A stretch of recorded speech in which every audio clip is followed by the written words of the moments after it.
विधानसभा चुनाव में जीत के बाद अब बीजेपी का फोकस लोकसभा चुनाव पर आ गया है। ऐसे में गांव चलो अभियान की शुरुआत होने जा रही है, जिस पर बीजेपी कोर कमेटी की पहली बैठक चर्चा की गई।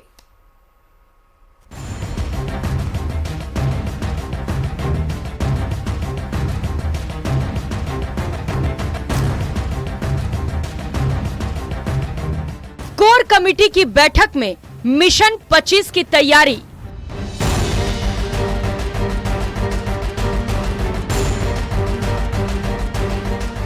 लोकसभा और राज्यसभा चुनाव की रणनीति पर मंथन।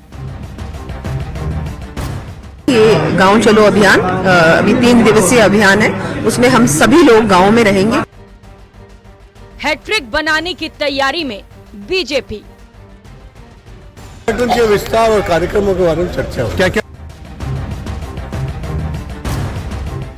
जयपुर में कोर कमेटी की बैठक में चर्चा की गई कि कैसे बीजेपी मिशन 25 को फतेह करेगी।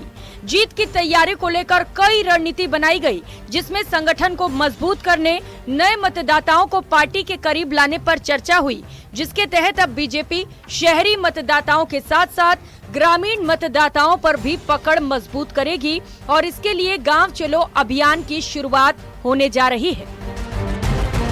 कार्यकर्ता हमारे हमेशा जनता के बीच रहते हैं, नेता भी जनता के बीच रहते हैं, तो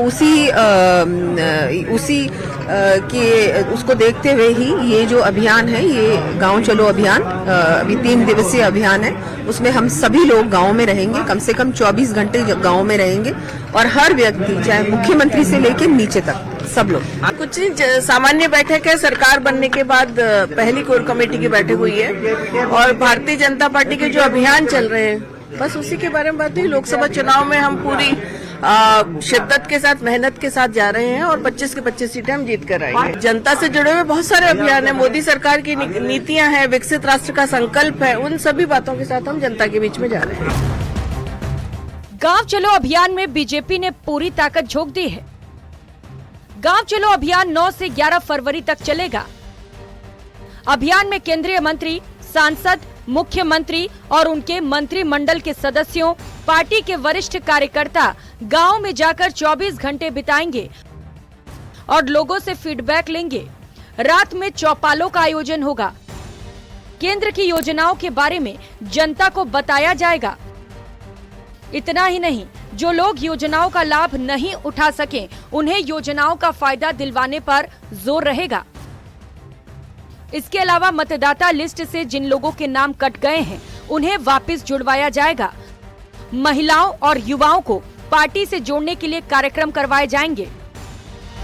गांव चलो अभियान, नौ मतदाता और नए दृष्टि से नए लोगों को जोड़ना पार्टी, और सब जो क्लस्टर दिए हैं उन क्लस्टरों में काम करना। प्रदेश की लोकसभा की सभी 25 सीटें जीतने के लिए पार्टी ने जान लगा दी है। लोकसभा सीटों को क्लस्टर में बांटकर तैयारी तेज कर दी गई है। बीजेपी ने पार्टी के दिग्गज नेता सतीश पूनिया, राजेंद्र राठौड़, अरुण चतुर्वेदी, प्रभुलाल सैनी, नारायण पंचारिया और राजेंद्र गहलोत जैसे नेताओं को लोकसभा सीटों का जिम्मा दिया है।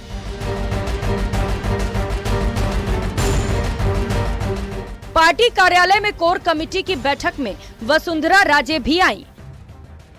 पार्टी में एकजुटता का संदेश देने के लिए लंच डिप्लोमेसी भी हुई। मिशन 2024 पर फोकस करने का आह्वान किया गया।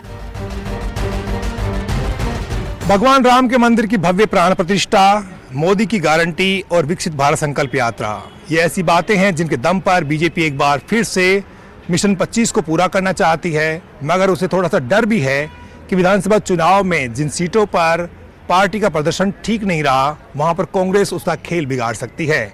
इसलिए बहुत ही सोच समझकर पार्टी रणनीति बना रही है ताकि मिशन 25 पूरा हो जाए और एक बार फिर से नरेंद्र मोदी देश के प्रधानमंत्री बन जाएं। कैमरा पर्सन दिलीप चेची के साथ बाबूलाल धायल, न्यूज़ 18 जयपुर। तो ये तो आपने बीजेपी की तैयारी देखी, अब आपको कांग्रेस की तैयारी दिखाते हैं। दरअसल बूंदी से यही बड़ी खबर है कि लोकसभा चुनाव को लेकर कांग्रेस की बैठक आज होने वाली है। बूंदी सर्किट में बैठक का आयोजन होगा, जिसमें प्रताप सिंह खाचरियावास, मुरारी लाल मीणा शामिल होने आ रहे हैं। लोकसभा प्रत्याशी को लेकर इसमें चर्चा की जाएगी। प्रत्याशी की दौड़ में पूर्व मंत्री शांति धारीवाल का नाम सामने आ रहा है। इसके साथ साथ अशोक चांदना का नाम भी चर्चा में बना हुआ है। तो देखिए, प्रत्याशियों को लेकर अब बैठकें शुरू हो चुकी हैं। आपको हमने बताया कि चुरू में भी आज रंधावा पहुंच रहे हैं, डोटासरा पहुंच रहे हैं और बूंदी में पहुंच रहे हैं प्रताप सिंह खाचरियावाल, मुरारीलाल मीणा। लोकसभा प्रत्याशी को लेकर इस बैठक में चर्चा होगी, लिहाजा ये बैठक काफी महत्वपूर्ण है। और प्रत्याशी की दौड़ में 2 नाम सबसे आगे हैं, पूर्व मंत्री शांति धारीवाल और अशोक चांदना का नाम भी चर्चा में बना हुआ है। तो कार्यकर्ताओं से यहां पर फीडबैक लिया जाएगा।